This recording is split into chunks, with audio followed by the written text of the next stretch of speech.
नमस्कार दोस्तों, आपके अपने YouTube चैनल राकेश बलोदा झुंझुनू पे स्वागत है। तो आज अपन बात करेंगे लाइब्रेरी एंड इंफॉर्मेशन साइंस से संबंधित जो महत्वपूर्ण क्वेश्चन है उन सभी की अपन ज़्यादा से ज़्यादा क्वेश्चन करने की कोशिश करेंगे वीडियो में। इसके साथ साथ ही यह वीडियो आपका पंजाब लाइब्रेरियन के लिए, DSSB के लिए, KVS, NVS या अपन बात कर लेंगे बिहार लाइब्रेरियन के लिए, सभी प्रकार की लाइब्रेरियन एग्जाम के लिए इंपॉर्टेंट है। क्यों है? क्योंकि सिलेबस लगभग समान रहता है, कोई छोटे मोटे टॉपिक हैं वो इधर उधर होते हैं, तो उनका वीडियो अपन अलग से बना देते हैं।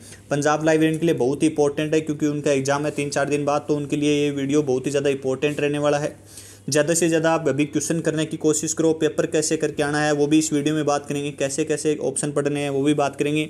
क्योंकि कई बार क्या होता है कि स्टूडेंट जल्दी जल्दी में पहले क्वेश्चन को पढ़ लेता है और फिर पहले ऑप्शन को ही कर देता है, बाकी के 3 ऑप्शन को वो देखता नहीं है। तो ये आपकी क्या है, गलती है। तो और दूसरी बात ये कि आपको इंग्लिश और हिंदी दोनों लैंग्वेज में क्या करना है, क्वेश्चन को पढ़ना है।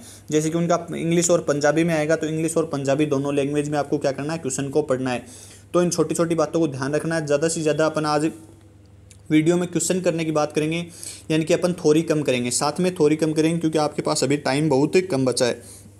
तो चलो अपन स्टार्ट करते हैं। और इससे पहले आपको पता है कि अपन ने जो 1500 क्वेश्चन है ओल्ड क्वेश्चन पेपर, जो हर एग्जाम के लिए आपको पता है कि लगभग 70 से 80% क्वेश्चन है वो रिपीट होते हैं। आपको भी पता है कि ओल्ड क्वेश्चन पेपर से सीधे सीधे एग्जाम में क्वेश्चन पेपर से सीधे क्वेश्चन पूछे जाते हैं, तो उन क्वेश्चनों को भी आप परचेज कर सकते हैं। वीडियो के डिस्क्रिप्शन में लिंक दिया गया है, यानी कि सभी प्रकार के KVS, DSSB, NUS, JTO सभी प्रकार के पेपरों को मिला के अपन ने 1600-1700 क्वेश्चन तैयार किए हैं, तो उनको आप परचेज कर सकते हैं। किसी भी प्रकार का कोई डाउट हो तो आप वीडियो के डिस्क्रिप्शन में मेरे व्हाट्सअप नंबर है, वहाँ पे आप क्लिक करके व्हाट्सअप कर सकते हैं। चलो अपन बात करते हैं। आज अपन ज़्यादा से ज़्यादा क्वेश्चन करने की कोशिश करेंगे। अपना पहला क्वेश्चन है कि 4th edition of colon classification was published in the year, यानी कि कोलन क्लासिफिकेशन है CC, उसका जो चौथा एडिशन है वो किस वर्ष प्रकाशित किया गया था। सभी ऑप्शन आपको ध्यानपूर्वक पढ़ने हैं पहले, यानी कि पहला ऑप्शन है सन 1939, दूसरा है सन 1950, तीसरा है सन 1952 और चौथा है सन 1954। तो जब आपको सभी एडिशन के बारे में जानकारी होगी तभी आप क्वेश्चन कर पाओगे। एक क्वेश्चन 100% CC के एडिशन और DDC के एडिशन से पूछा जाता है। तो इसका एडिशन कब हुई है? जो CC है, ये कोलन क्लासिफिकेशन जो वर्गीकरण पद्धति है, सबसे पहले प्रकाशित कब हुई थी? तो ये थी आपकी सन 1933 में। कब हुई थी? सन 1933 में। ये बहुत बार पूछा जाता है कि फर्स्ट एडिशन कब प्रकाशित हुआ। इसके बाद दूसरा एडिशन आपका कब आया? वो आया सन 1939 में। तीसरा कब आया? सन 1950 में। चौथा कब आया था? वो आया था सन 1952 में। तो इसका बिल्कुल राइट आंसर कौन सा हो जाएगा?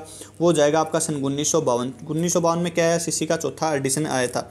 इसके बाद अपन बात कर लेते हैं कि 5वां एडिशन कब आया था। तो वो आया था आपका सन 1957 के आसपास। इसके बाद अगला आया सन 1960, यानी कि 1960 में छठा एडिशन आया था, लेकिन छठे का भी रीप्रिंट एडिशन आया कब? सन 1963 में। और इसके बाद 7वां एडिशन आया सन 1987 में। कब आया? सन 1987 में इसका 7वां एडिशन आया था CC का, तो इसको ध्यान रखना है। यानी कि 33, 39, 50, 52, 57, 60, 63 और 87, इस 7-8 ऑप्शन को आपको क्या रखना है, ध्यान रखना है। क्योंकि रीप्रिंट भी कई बार पूछा जाता है कि छठे एडिशन का रीप्रिंट एडिशन कब प्रकाशित हुआ था, तो हुआ था सन 1963 में। एक क्वेश्चन 100% पूछा जाता है। इसका जो पब्लिकेशन है, इसका प्रकाशन किसने किया था? तो वो किया था आपके मद्रास पुस्तकालय संघ ने, यानी कि MLA ने, मद्रास लाइब्रेरी एसोसिएशन ने। मद्रास लाइब्रेरी एसोसिएशन की स्थापना आपको पता है सन 1928 डॉक्टर SR रंगानाथन। इसको थोड़ा सा क्या करना आपको ध्यान रखना है, क्योंकि इसका एग्जाम में क्वेश्चन पूछा जाता है। इसके बाद अपन अगले क्वेश्चन की बात कर लेंगे। अगला अपना क्वेश्चन है कि निगमनात्मक तर्क कैसे आगे बढ़ता है, यानी कि निगमनात्मक तर्क है वो कैसे आगे बढ़ता है। 4 ऑप्शन अपने दिए गए हैं, आप इंग्लिश में भी देख लेना, हिंदी में भी, क्योंकि आपको पता है ज़्यादा करेंगे तो ज़्यादा टाइम लगेगा। पहला ऑप्शन है कि सामान्य से विशेष, दूसरा ऑप्शन है कि विशेष से सामान्य, तीसरा ऑप्शन है कि विशिष्ट से सामान्य और चौथा ऑप्शन आपका विशिष्ट से विशिष्ट। तो इसका बिल्कुल राइट आंसर हो जाएगा, वो हो जाएगा आपका जनरल से पर्टिकुलर, यानी कि सामान्य से विशेष क्या हो जाएगा, इसका बिल्कुल राइट आंसर हो जाएगा। इसके बाद अपन अगले क्वेश्चन की बात कर लेते हैं। अगला अपना क्वेश्चन है कि जो प्रोजेक्ट गुटेनबर्ग है वो किसके द्वारा शुरू किया गया था। तो प्रोजेक्ट गुटेनबर्ग किसके द्वारा शुरू किया गया था? 4 ऑप्शन इसमें भी दिए गए हैं। पहला है कि एलन केट, दूसरा है माइकल हार्ट, तीसरा आपका E. गोरमैन और चौथा आपका क्या है, एलन केट। तो ये जो प्रोजेक्ट है, जो प्रोजेक्ट गुटेनबर्ग, ये किसके द्वारा शुरू किया गया था? ये शुरू किया गया आपका माइकल हार्ट के द्वारा शुरू किया गया था। इसके बाद अपन अगले क्वेश्चन की बात कर लेते हैं। अगला अपना क्वेश्चन है कि सार सेविक का एक मॉडल एक है, तो सौर सेविक है वो किसका एक मॉडल है? 4 ऑप्शन दिए गए हैं, तो इसका बिल्कुल राइट आंसर कौन सा हो जाएगा? वो हो जाएगा आपका पहला ऑप्शन, ए ऑप्शन क्या हो जाएगा? इसका बिल्कुल राइट आंसर हो जाएगा, यानी कि user centre of information research model. यानी कि उपयोगकर्ता केंद्रित सूचना खोज मॉडल क्या है इसका, सोरसेविक का ही एक मॉडल है। इसको थोड़ा सा आपको ध्यान रखना है। इसके बाद अपन अगले क्वेश्चन की बात कर लेते हैं। अगला एक इंपॉर्टेंट क्वेश्चन है जो बहुत बार क्या आपका एग्जाम में पूछा गया है, क्योंकि इस प्रकार के क्वेश्चन पूछे जाते हैं। अगला है कि डॉक्टर एस.आर. रंगनाथन द्वारा निर्मित मॉडल लाइब्रेरी एक्ट को ऑल एशियन एजुकेशन कॉन्फ्रेंस में कब प्रस्तुत किया गया था। यानी कि डॉक्टर एस.आर. रंगनाथन के द्वारा कौन सा बनाया गया, मॉडल लाइब्रेरी एक्ट बनाया गया था, और वो ऑल एशियन एजुकेशन कॉन्फ्रेंस में कब प्रस्तुत किया गया था। तो वो प्रस्तुत किया गया आपका कब, 26 से 31 दिसंबर के मध्य एक ऑल एशियन एजुकेशन कॉन्फ्रेंस का आयोजन किया गया था। इस कॉन्फ्रेंस का आयोजन कहाँ पे किया गया था, तो वो किया गया बनारस। कहाँ पे, बनारस वाराणसी उत्तर प्रदेश, यानी कि यूपी में किया गया 26 से 31 दिसंबर सन 1930 के मध्य। तो इसको ध्यान रखना। इसी में क्या किया गया था आपका, तो इसी में आपका मॉडल लाइब्रेरी एक्ट तैयार किया गया था और इसको पेश किया गया था। और इसके आधार पर ही क्या है, वर्तमान में कितने राज्यों में सार्वजनिक पुस्तकालय अधिनियम पारित किया गया है, 19 राज्यों में सार्वजनिक पुस्तकालय अधिनियम पारित किया जा चुका है। वो किस पे आधारित है, तो वो इसी मॉडल लाइब्रेरी एक्ट पे आधारित है। इसके बाद अपन अगले क्वेश्चन की बात कर लेते हैं। अगला अपना क्वेश्चन है कि निष्क्रिय किन संस्थानों के विलय से 30 सितंबर सन 2002 को अस्तित्व में आया था। पहला क्वेश्चन तो यहीं पे क्लियर हो रहा है कि 30 सितंबर सन 2002 को अस्तित्व में आया था कौन, निष्क्रिय। अब कौन से दो संस्थान थे, पहला ऑप्शन है कि निस्कॉम और CSIR, दूसरा ऑप्शन है इंसडॉग और CSIR, तीसरा है कि इंसडॉग और निस्कॉम, चौथा ऑप्शन है कि इंसडॉग और NPL।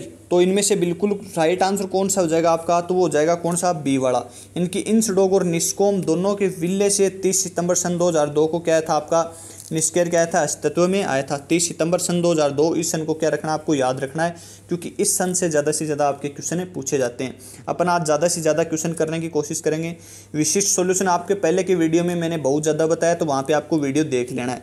अगला कि सन 1933 में प्रकाशित कॉलन क्लासिफिकेशन का प्रकाशक कौन है। इनकी पूछ रहा है पब्लिशर के बारे में पूछ रहा है, तो कौन है।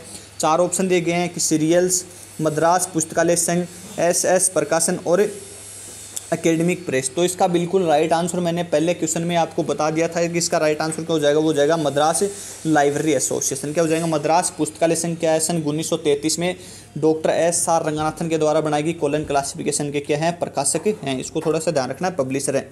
इसके बाद अपन अगले क्वेश्चन की बात कर लेते हैं। एक इंपॉर्टेंट क्वेश्चन है जो क्या है कि 1-2 बार एग्जाम में पहले भी पूछा गया है कि निम्न में से कौन सा डेटाबेस प्रमुख शैक्षणिक संस्थानों एवं भारत में अन्य अनुसंधान एवं विकास संस्थानों में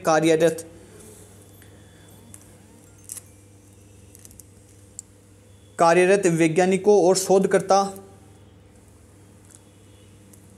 अन्य सदस्यों को प्रोफाइल प्रदान करता है। तो इसको ध्यान रखना कि अनुसंधान एवं विकास संस्थानों के बारे में बात कर रहा है, तो ये कौन सा हो जाएगा, इसका बिल्कुल राइट आंसर कौन सा हो जाएगा, तो वो हो जाएगा आपका कौन सा, विद्वान किसका एक कार्यक्रम है, ये भी आपको सभी को पता ही होगा। तो ये विद्वान है, ये किसका एक कार्यक्रम है, ये आपको पता ही होगा। ये मैंने बार बार बताया कि विद्वान, कैलिबर, प्लानर, शोध गंगा, शोध गंगोत्री, ये सारे क्या हैं आपके एक इनफिलिपनेट के, किसके, इनफिलिपनेट के क्या है, एक सारे कार्यक्रम है। ये इनफिलिपनेट के ही सारे कार्यक्रम हैं, जैसे कि विद्वान, कैलिबर, प्लानर। अपन बात कर लेते हैं कि शोध गंगा, शोध गंगोत्री, ई पाठशाला, सोल सॉफ्टवेयर। इसके बारे में क्या कि आपका हमेशा क्वेश्चन पूछा जाता है, तो इस विद्वान के बारे में ध्यान रखना। एक आपका एन लिस्ट, यानी कि एन लिस्ट, जो एन लिस्ट क्या है, ये कॉलेजों के लिए आपका बनाया गया एक प्रमुख कार्यक्रम है। इसके बाद अपन अगले क्वेश्चन की बात कर लेते हैं। अगला अपना क्वेश्चन है कि बिब्लियोग्राफी का जनक कौन है, who is called of as father of bibliography. तो बिब्लियोग्राफी का आपका जनक कौन है, 4 ऑप्शन दिए गए हैं। Robert what. देखो एग्जाम देने से पहले 4 ऑप्शन को आराम से पढ़ लेना। कई बार क्या होता है कि छोटी सी मिस्टेक होती है। पहला है कि रॉबर्ट वॉट, दूसरा है कि पॉल हॉटलैंड, तीसरा है कि एजे वाल्फोर्ड और चौथा है कोनार्ड गेसनर। तो इसका बिल्कुल राइट आंसर हो जाएगा आपका कोनार्ड गेसनर। कोनार्ड गेसनर क्या है, बिब्लियोग्राफी के आपके जनक हैं। इसको थोड़ा सा क्या करना, ध्यान, इस प्रकार के क्वेश्चनों को थोड़ा सा ध्यान से पढ़ लेना है। अगला अपना क्वेश्चन है कि पहली बार सूचना साक्षरता यानी कि इंफॉर्मेशन लिटरेसी शब्द का प्रयोग किसके द्वारा किया गया था। तो ये शब्द का प्रयोग आपका किसके द्वारा किया गया, इसमें भी 4 ऑप्शन है। जरकोवस्की के द्वारा, पालजी जरकोवस्की, जॉर्ज बोनार्ड शा के द्वारा, नील्स बोर के द्वारा और ग्योर पर्सिनी के द्वारा। तो इसका बिल्कुल राइट आंसर हो जाएगा, वो हो जाएगा पालजी जरकोर्सी के द्वारा सबसे पहले सूचना साक्षरता शब्द का प्रयोग किया गया। कब? सन 1974 में। कब किया गया? सन 1974 में। सन भी याद कर लेना, सन भी एग्जाम में पूछी जाती है। इसके बाद अपन नेक्स्ट क्वेश्चन की बात करते हैं। नेक्स्ट क्वेश्चन अपना है कि यहाँ पे दिया गया है कि प्रसिद्ध पुस्तक द थर्ड वेव का लेखक कौन है। तो जो प्रसिद्ध पुस्तक है उसका थर्ड वेव का आपका लेखक कौन है? 4 ऑप्शन दिए गए हैं, जॉर्ज कास्टेल, अगला है कि एल्विन टोपलर, स्टीव केस और डेविस जॉर्ज होगार्थ। तो इसका बिल्कुल राइट आंसर हो जाएगा, वो हो जाएगा एल्विन टोपलर। एल्विन टोपलर क्या है? आपके द थर्ड वेव पुस्तक के लेखक हैं। ये पुस्तक इंपॉर्टेंट है, देखो कई क्वेश्चन इंपॉर्टेंट होते हैं, बहुत बार एग्जाम में पूछी गई पुस्तक है, तो इसको ध्यान रखना है। इसके बाद अपन अगले क्वेश्चन की बात कर लेते हैं। अगला अपना क्वेश्चन है कि आरडीए किस वर्ष प्रकाशित हुआ था। तो जो RDA resource description and assess, क्योंकि इसके बारे में हमेशा क्वेश्चन पूछा जाता है। तो आरडीए का सबसे पहले जो प्रकाशित किस वर्ष हुआ था, तो ये प्रकाशित हुआ था आपका कब? सन 2010 में। कब प्रकाशित हुआ? सन 2010 में। आरडीए यानी कि आरडीए व ACR2, आरडीए व ACR2 इन दोनों में क्या आपकी संरचनात्मक भिन्नता पाई जाती है? क्या संरचनात्मक भिन्नता पाई जाती है इन दोनों में। अब अपन बात कर लेते हैं कि आरडीए किससे संबंधित है। ये क्वेश्चन बहुत बार पूछा जाता है। तो ये किससे संबंधित है? सूचीकरण से। किससे संबंधित है? सूचीकरण से संबंधित है। और इसके बाद बात कर लेते हैं कि इसको कितने भागों में बांटा गया है। तो इसको कुल 10 भागों में बांटा गया है आरडीए को। रिसोर्स डिस्क्रिप्शन एंड असेस, इसकी फुल फॉर्म ध्यान रख लेना, पंजाब वालों के लिए तो फुल फॉर्म ही पूछ ली जाएगी। तो इस प्रकार से छोटे क्वेश्चन है वो ध्यान रखने हैं। अगले क्वेश्चन की बात कर लेते हैं। अगला अपना क्वेश्चन है कि ACR2 का जो अध्याय 10 है वो किससे संबंधित है। तो सबसे पहले तो बात कर लेते हैं कि वो किससे संबंधित है। 4 ऑप्शन दिए गए हैं, 3 आयामी कलाकृतियों से या ग्राफिक सामग्री से। इसके बाद 2 ऑप्शन और आपके दिए गए हैं। अगला है कि मशीन पठनीय डेटा फाइल से और ध्वनि रिकॉर्डिंग से। तो सबसे पहले तो इसके राइट आंसर की बात कर लेते हैं। इसका राइट आंसर हो जाएगा ए। कौन सा हो जाएगा? ए इसका राइट आंसर हो जाएगा, यानी कि 3 आयामी कलाकृतियों से संबंधित है ACR2 का 10वां भाग। इतना डीप तो नहीं पूछेगा, लेकिन आपको ये ध्यान रखना है कि ACR2 का प्रकाशित हुआ था सन 1978। ये ध्यान रखना, ये सन आराम से पढ़ के जाना, क्योंकि ये सन आपके क्या है, पूछने लायक सन है। ACR2 के बारे में और जानकारी याद नहीं होती है, तो इसको ज़रूर ध्यान रखना। इसके बाद अपन अगले क्वेश्चन की बात कर लेते हैं। अगला अपना क्वेश्चन है जो आपका मैनेजमेंट टॉपिक से है कि किसके अनुसार प्रबंधन अन्य लोगों के प्रयासों के माध्यम से परिमाण या परिणाम की प्राप्ति है। तो इसको ध्यान रखना कि प्रबंधन के बारे में बात कर रहा है, तो कौन से वो अन्य लोगों के प्रयासों से परिमाण की प्राप्ति है, ये किसने कहा था। तो ये 4 ऑप्शन दिए गए हैं, जॉर्ज R.T. टेरी के द्वारा, एरोल्ड कुंटज के द्वारा, पीटर F. ड्रकर के द्वारा और लॉरेंस एप्ली के द्वारा। अब एक छोटी सी बात तो एक है कि स्टूडेंट ने कॉल आया कि सर मेरे तो ये नाम याद नहीं होते हैं, क्योंकि ज़्यादातर अंग्रेज़ों के नाम है सर, ज़्यादा सन है तो मैं कैसे याद करूँ। 2-3 बार नोटबुक में लिखो, जो A4 साइज पेज आता है उस पर लिख के याद करो। 3 बार से ज़्यादा लिखने की जरूरत नहीं पड़ेगी, याद हो जाएगा अपने आप नाम। तो इसका बिल्कुल राइट आंसर हो जाएगा आपका कौन सा? Lawrence LP. जो लॉरेंस एलपी है, इसके द्वारा ये कहा गया था कि प्रबंधन अन्य लोगों के प्रयासों के माध्यम से परिणाम की प्राप्ति है। यानी कि प्रबंधन का आपको पता है मैनेजमेंट का संबंध आपको पता है कि एक साथ इकट्ठे होकर क्या करना, कार्य करना, यानी कि मैनेज करना किसी भी कार्य को। तो प्रबंधन के 14 सिद्धांत दिए गए थे, वो इसी पर आधारित है, किस किस प्रकार से मैनेजमेंट को संभाला जाता है। इसके बाद अगला अपना क्वेश्चन है कि लोगों के बारे में दो बुनियादी धारणाएं और काम के प्रति दृष्टिकोण के आधार पर थ्योरी एक्स एवं थ्योरी वाई सिद्धांत वो किसने प्रतिपादित किया था। तो सीधा क्वेश्चन ये है कि थ्योरी एक्स वाई सिद्धांत किसके द्वारा प्रतिपादित किया गया था, जो कि आपका मैनेजमेंट से संबंधित है। तो 4 ऑप्शन देखिए, एल्टन मायो, मेरी पार्कर और CI बोनार्ड, और अगला है डगलस मैक ग्रेगर। तो ये सिद्धांत ये किसके द्वारा दिया गया था? डगलस मैक ग्रेगर के द्वारा दिया गया था। अब आपको कमेंट करके बताना है कि ये डगलस मैक ग्रेगर के द्वारा कब दिया गया था। और दो क्वेश्चन ये और आपके ये बताओ कि थ्योरी एक्स मोटिवेशनल से संबंधित है या डीमोटिवेशनल से संबंधित है, वाई मोटिवेशनल से या डीमोटिवेशनल से। ये दोनों बात बतानी है, क्योंकि एग्जाम में दोनों बात पूछी गई हैं। इसके बाद अगला क्वेश्चन आपका है कि who was the consist of term documentation. तो मैंने आपको ये क्वेश्चन जो कल के वीडियो में बताया था, कल का वीडियो अपने मैराथन डाला था, इसको एक बार ज़रूर पढ़ के जाना, क्योंकि एक बार या 2 बार उसको ज़रूर देखो, ताकि आपके लगभग डाउट हैं, छोटे क्वेश्चन हैं, वो तैयार हो जाएं। तो डॉक्यूमेंटेशन शब्द सर्वप्रथम किसके द्वारा प्रतिपादित किया गया? 4 ऑप्शन दिए गए, डॉक्टर SR रंगनाथन, केल्विन मुर्स, पॉल हॉटलैंड व मिखाइलो। तो इसका बिल्कुल राइट आंसर हो जाएगा कौन सा? वो हो जाएगा पॉल हॉटलैंड। पॉल हॉटलैंड है, इन्होंने सर्वप्रथम क्या किया था? डॉक्यूमेंटेशन शब्द प्रतिपादित किया था।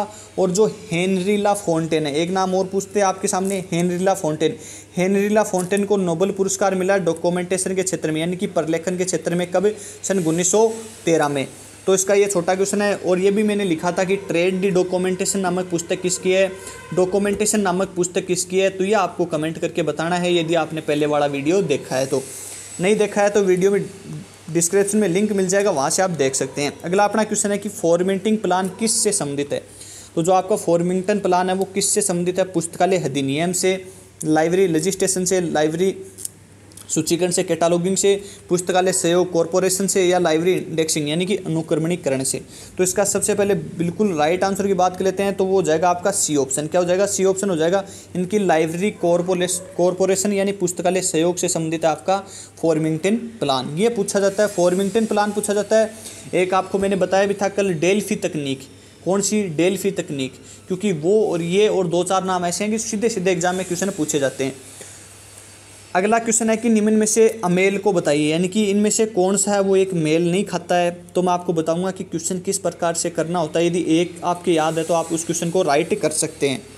तो इस क्वेश्चन का राइट आंसर कौन सा हो जाएगा? वो हो जाएगा आपका, 4 ऑप्शन पढ़ेंगे। पहले काउफ-केफ सिद्धांत, ओस्मोसिस सिद्धांत यानी कि परिसरण का सिद्धांत, वोल्फ-फिचर सिद्धांत और होल-मार्गन सिद्धांत।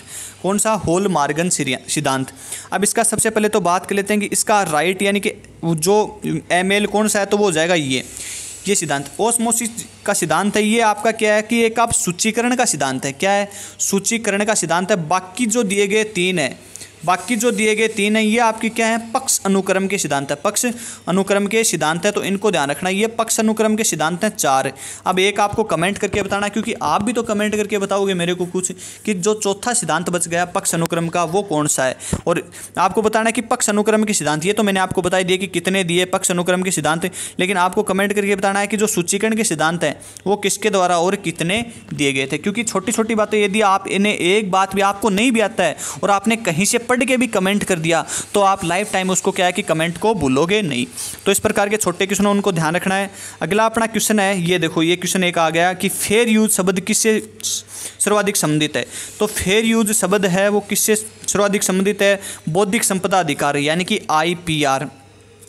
अगला है कि कॉपीराइट, घर पर अध्ययन हेतु उधार ली गई पुस्तक और संदर्भ पुस्तकों का प्रयोग। तो इसका बिल्कुल राइट आंसर हो जाएगा, वो हो जाएगा आपका कौन सा? शब्दरोधी यानी कि कॉपीराइट से संबंधित है। किससे संबंधित है? आपका कॉपीराइट से संबंधित है। कॉपीराइट से संबंधित है फेयर यूज शब्द, और बहुत बार एग्जाम में पूछा गया क्वेश्चन है। सीधा सीधा क्वेश्चन आता है, घूम के भी नहीं आता। और यदि एग्जाम में क्वेश्चन मिलेगा तो ऑप्शन भी यही मिलेंगे, इस बात का खासकर ध्यान रखना। ओल्ड क्वेश्चन पेपर का यही फायदा होता है कि जिस प्रकार से क्वेश्चन आया है उसको उठाते हैं एग्जामिनर, सीधा सीधा टेक देते हैं, ऑप्शन भी चेंज नहीं करते। ऐसे कैसे मिलेगा BCDA। इसके बाद अपन अगले क्वेश्चन की बात कर लेते हैं। अगला अपना क्वेश्चन है कि निम्न में से कौन सा नेटवर्क प्रोटोकॉल नहीं है। तो इनमें से कौन सा एक नेटवर्क प्रोटोकॉल नहीं है? 4 ऑप्शन दिए गए हैं, तो इसका बिल्कुल राइट आंसर हो जाएगा कौन सा? D। कौन सा हो जाएगा? D हो जाएगा। D क्या है? एक आपका नेटवर्क प्रोटोकॉल नहीं, बाकी 3 क्या है? इसके बाद अगला क्वेश्चन है कि यूनिवर्सल बिब्लियोग्राफी कंट्रोल किसका एक प्रोग्राम है, यानी कि बात कर रहे हैं UBC। कौन सी? UBC। बात कर रहे हैं UBC के बारे में। सन 1905 पॉल हॉटलैंड व हेनरी ला फोंटेन की बात हो रही है। तो ये किसका एक प्रोग्राम है? तो ये आपको पता है कि ये फीड की क्या है? सबसे बड़ी देन है। क्या है? फीड की सबसे बड़ी देन क्या है? तो वो आपकी क्या है? UDC। कौन सी है?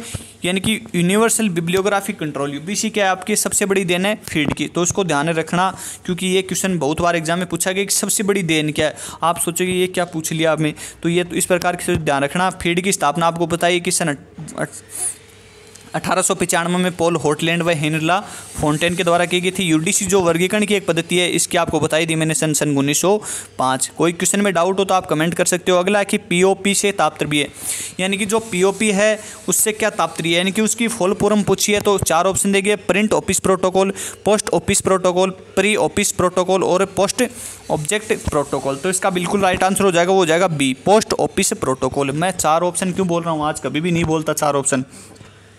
सीधा क्वेश्चन पढ़ता हूँ और आंसर बताता हूँ, लेकिन आज इसलिए बोल रहा हूँ कि कोई भी एग्जाम दो तो आप उसमें 4 ऑप्शन जरूर पढ़ा करो, चारों ऑप्शन पढ़ोगे तो ताकि आपको ऐसे भी लगेगा कि हाँ अपन ने कितना क्या पढ़ा है, अपन को कैसा क्या आ रहा है। अपन चारों ऑप्शन देखने पर बहुत ज़्यादा आपका क्या होता है, क्लियर होता है।